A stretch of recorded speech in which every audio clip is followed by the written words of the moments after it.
एक बार हाथ ऊपर करिए, मेहरारू बड़े भाव से कह रही कैसे? ए राजा जी,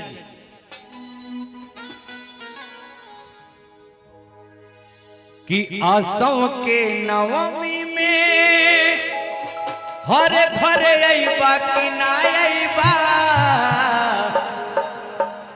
ए सैया जी खुरसठ जइबा कि ना जइबा, कि जाना है मंदिर के पीछे बलम कोई फोटो न खींचे,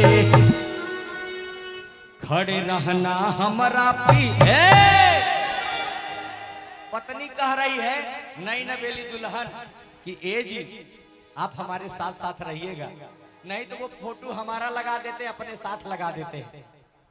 आप एकदम चपके रहिएगा, हमसे कोई हमारा फोटो अगर खींचे भी तो आपसे अलग न आए, दोनों लोग के साथ में आए। आइए चलते कैसे? कि जाना है मंदिर के पीछे बलम कोई फोटो न खींचे, हाथ ऊपर करके जाना है, जाना है मंदिर के पीछे बलम कोई फोटो न खींचे, खड़े रहना हमारा पीछे बलम कोई फोटो न खींचे,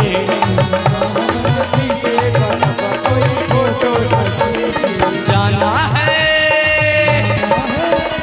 जाना है मंदिर के पीछे बलम कोई फोटो न खींचे, मंदिर के पीछे बलम कोई फोटो न खींचे, खड़े रहना हमारा पीछे राजा जी कोई फोटो न खींचे। क्या बात है? फोटो न खींचे। मीठे मीठे